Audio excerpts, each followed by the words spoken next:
शायद पुनर्विवाह नारी के लिए एक दुखद पहलू हो सकता है। इसके पीछे सोच अच्छी रही हो। नारी को असहाय समझते हुए सहारा देने की अवधारणा इसके पीछे रही हो। लेकिन जब सहारा एहसान सा दिखने लगे और नारी मन को ओछी मानसिकता के चलते घर बाहर सब जगह दूसरी दर्जे का स्थान मिले, वह भी जिंदगी भर तानों के साथ, तो इससे अच्छा यह है कि रास्ते ही बदल दिए जाएं। मनु, तुम तो सुहागरात के मामले में अनुभवी हो, अपन तो इस मामले में बिल्कुल अनाड़ी है। कहते हुए संदीप नशे में झूमता हुआ पलंग पर औंधे मुंह गिर पड़ा। मान्या ने दिल में लगने वाले इस तीर को सहते हुए संदीप को सहारा देकर सीधा किया और फिर गुमसुम सी बैठ गई। थोड़ी देर में संदीप गहरी नींद में सो गया, लेकिन मान्या की आंखों में नींद कोसों दूर थी। वह अभी भी विधाता के खेल को नहीं समझ पा रही थी कि उसने मान्या के साथ इंसाफ किया था या नाइंसाफी। चांद जैसे जैसे आसमान पर चढ़ता जा रहा था, मान्या के दिल का जख्म नासूर सा बनता जा रहा था। पुरानी यादें चलचित्र की तरह आंखों के सामने घूमने लगी थी और मन में घेरे ले रही थी। रुपेश, मैं तो अब थक गई हूँ, चलो वापस होटल चलते हैं, मान्या ने हाँफते हुए कहा।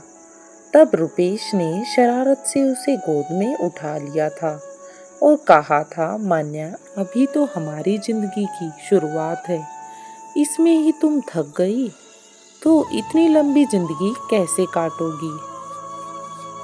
मान्या ने फिर बच्चों की तरह मचलते हुए कहा था, रुपेश, तुम भी थक जाओगी, बस बहुत हो गया, कल फिर आएंगे, अभी तो होटल वापस चलो।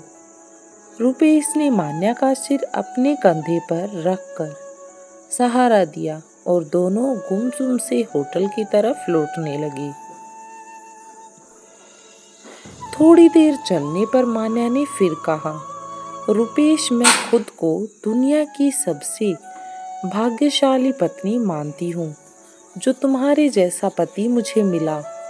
इतना प्यार करने वाला, मम्मी पापा, बंगला, पैसा, तुम्हारा इतना बड़ा कारोबार, क्या ये सब कुछ मुझे सहज ही नहीं मिल गया तुमसे शादी करके? और क्या मैं कम किस्मत वाला हूँ जो तुम्हारे जैसी सुंदर, सुशील और पढ़ी लिखी लड़की मुझे मुफ्त में मिल गई। दोनों की हंसने की सम्मिलित आवाज घाटी में दूर तक फैल गई थी और चारों ओर खुशियां ही खुशियां थी। अपने कमरे में आकर रुपेश ने हीटर जला दिया और इंटरकॉम पर खाने का ऑर्डर देकर फ्रेश होने बाथरूम में चला गया। मान्या फिर खिड़की के पास आकर मसूरी की अंधेरी गहरी खाइयों को देख रही थी। यदि खुदा न खास्ता वह इन खाइयों में गिर गई, तब उसे कौन बचाएगा। ये तो इतनी गहरी और घनी थी कि वह रुपेश रुपेश चिल्लाएगी तब भी आवाज ऊपर तक नहीं आएगी और तब तक वहां रुपेश की याद में घुट घुट कर मर जाएगी। यह सोचते हुए उसका बदन पसीने से तरफ तर हो गया। तभी रुपेश ने उसे पीछे से अपनी बाहों में जकड़ लिया था। फिर एकदम से अलग होते हुए बोला, अरे मान्या, तुम तो पसीने से तरबतर हो रही हो, माथा भी गर्म हो रहा है, तबीयत तो ठीक है ना? कहते हुए रुपेश डॉक्टर का पता लेने कमरे के बाहर जाने लगा। तब मान्या ने उसे रोकते हुए कहा, रुपेश, तुम जैसा सोच रहे हो वैसा कुछ नहीं है। मैं तो यहाँ की गहरी खाइयों को देखकर डर गई थी। तब रुपेश ने हंसते हुए कहा था, मान्या, अब मैं तुम्हारे साथ हूँ, डर की बात मन से निकाल दो और फिर मैं रहूं या ना रहूं, तुम हमेशा हंसती मुस्कुराती रहो, यही मेरी दिलो तमन्ना है। अब माहौल थोड़ा हल्का हो गया था। वेटर खाना लगा गया था। खाना खाकर रुपेश टीवी देखने लगा और मान्या अपने सास ससुर से फोन पर बातें करने लगी। हनीमून के 24 दिन कैसे गुजर गए मालूम ही नहीं हुआ। दोनों वापस दिल्ली आ गए थे और रुपेश फिर अपने कारोबार में लग गया था। दोनों ने अपनी आपसी सहमति से 5 साल तक घर में कोई मेहमान नहीं लाने की योजना बनाई थी। एक दो बार जब मान्या की सास ने इस बारे में बात की, तब मान्या की कुटिल हंसी से समझ गई कि वह उनका पुराना जमाना नहीं रहा कि इधर शादी हुई और उधर बच्चों की लाइन लग जाए। और यदि बच्चे नहीं हुए तो बहू पर लांछन लगाने शुरू हो गए। अब तो जमाना बदली हो गया था।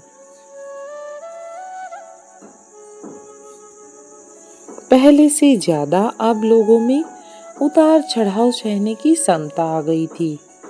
चांद अब उतार पर आ गया था, लेकिन मान्य की पथराई सी निगाहें बंद कमरे की दीवार पर कुछ पढ़ने की कोशिश कर रही थी। जीवन कितना क्षणभंगुर है, इसका एहसास उसे तब हुआ जब लंदन से वापस आने वाली फ्लाइट के क्रैश हो जाने से रुपेश उससे बिछड़ गया था। सब कुछ जैसे रुपेश के साथ चला गया। बड़ा घर, सुविधा, आराम की सब चीजें मान्या को काटने दौड़ती थी। उसका मन किसी भी चीज में नहीं लगता था। एक दिन रुपेश के पिताजी देवेंद्र खन्ना ने मान्या से कहा, बेटी ये जिंदगी बहुत लंबी है। तुम्हें मैं आंसू बहाते देखता हूँ तो मेरा कलेजा मुंह को आ जाता है। मैं चाहता हूँ कि तुम्हारी शादी करके हम तुम्हारे जीवन को फिर से खुशियों से भर दें। लेकिन मान्या इस स्थिति को स्वीकारने के लिए दिल से तैयार नहीं थी। वह चाहती थी कि वो रुपेश की यादों के साथ ही अपनी जिंदगी काट ले और उसी के साथ अपनी जिंदगी बसर करे। एक दिन सुबह सुबह मान्या अपने ससुर के लिए चाय लेकर जा रही थी कि कमरे से आती आवाज पर उसके पांव दरवाजे के बाहर ही थम गए। कंपनी के वकील कह रहे थे, खन्ना साहब कानूनी तौर पर आपकी पुत्रवधू इस कारोबार और संपत्ति की हकदार है। यदि आप चाहती हैं कि आपके लड़के के नहीं रहने पर मान्या कानूनी तौर पर संपत्ति और कारोबार की हकदार नहीं रहे, तो मान्या की शादी कर दें। इस कर खन्ना साहब बोले, वकील साहब मैं भी यही चाहता हूँ कि मान्या की शादी कर दूं। इससे समाज में मेरा नाम भी हो जाएगा और मैंने अपनी पुत्र वधू को पुत्री के समान समझते हुए उसका घर बिना किन्हीं पूर्वाग्रहों के बसाया। फिर दोनों की जोर से हंसने की आवाज बाहर आई। खन्ना साहब अब रोज मान्या को अतीत की याद दिलाकर भविष्य सुधारने के लिए कहते। इधर मान्या की सास अब कुछ समझते हुए भी मान्या को ताने देने लगी। अरे 3 साल में एक बच्चे का इस घर में भी नहीं ला पाई। उसी के सहारे ये बुढ़ापा हंसते खेलते गुजर जाता। कैसी मनहूस लड़की से मैंने रुपेश की शादी की थी। रुपेश के जाने के साथ साथ ही रुपेश के माता पिता के व्यवहार भी मान्या के प्रति बेगाना सा हो गया। अब उनके लिए मान्या पहले जैसी नहीं रही। फिर कंपनी के वकील के साथ खन्ना साहब की बात में मान्या डर गई थी। मान्या को जैसे वास्तविक जीवन का आभास हुआ। मान्या ने एक दिन अपने मायके जाकर वहीं रहने का अनुरोध अपने सास ससुर से किया, लेकिन वह इसके लिए तैयार नहीं हुए। आखिर सब तरफ में हार कर मान्या ने खन्ना साहब को अपनी दूसरी शादी की सहमति दे दी और एक शादी समारोह में मान्या की शादी संदीप के साथ हो गई।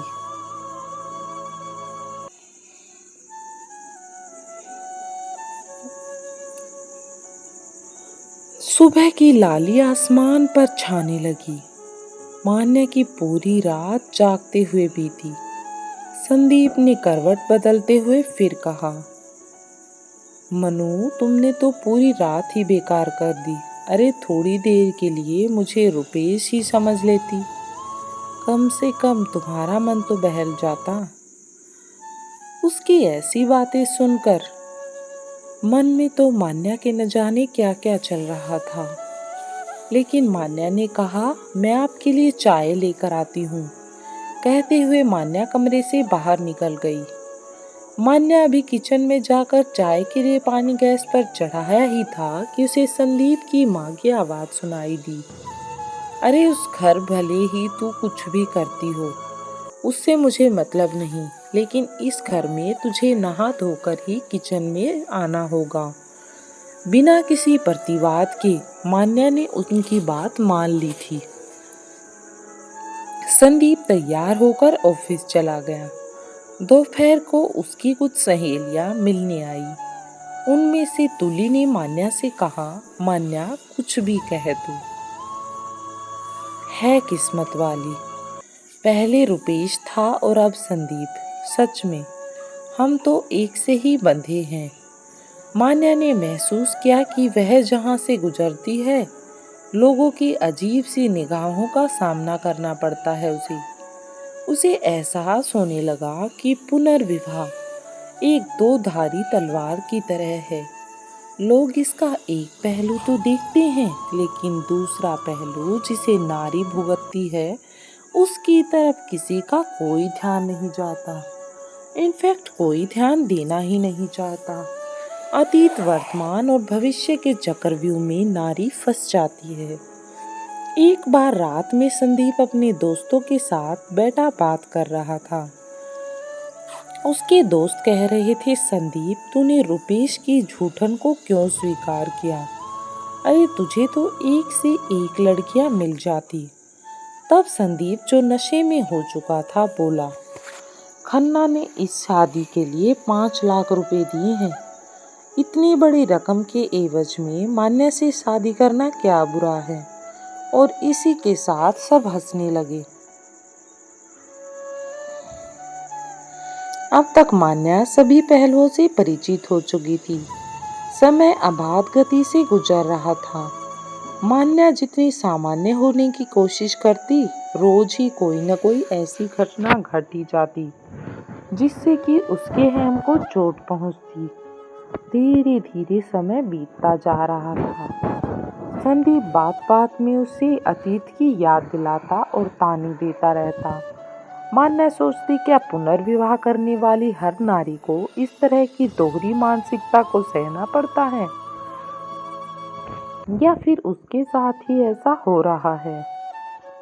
मान्या की तो ये भी समझ में नहीं आ रहा था। एक दिन जब संदीप सुबह उठा, तब कमरे में उसे मान्या नहीं दिखी।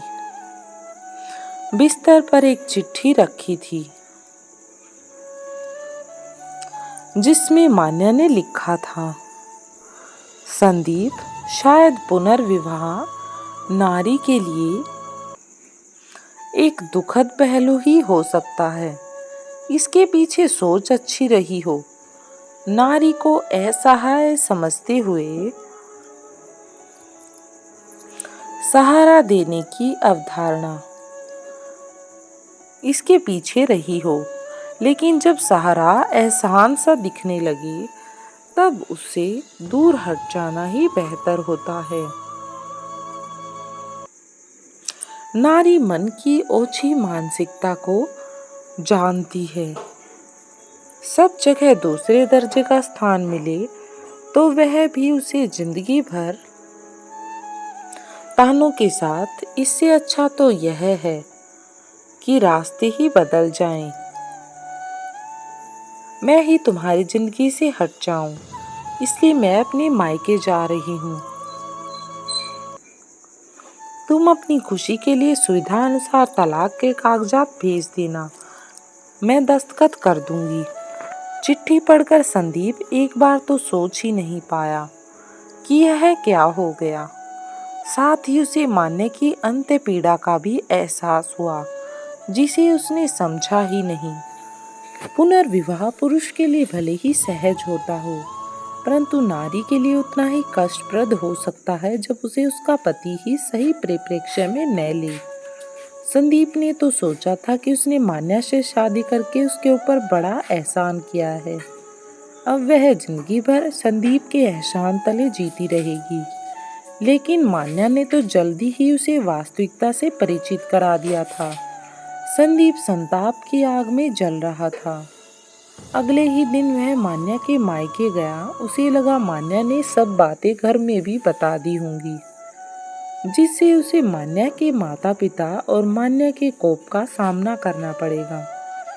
लेकिन ऐसा कुछ भी नहीं हुआ, क्योंकि हालात ने मान्या को इतना कठोर बना दिया था कि मानो उसे जहर का प्याला पीने की आदत हो गई थी।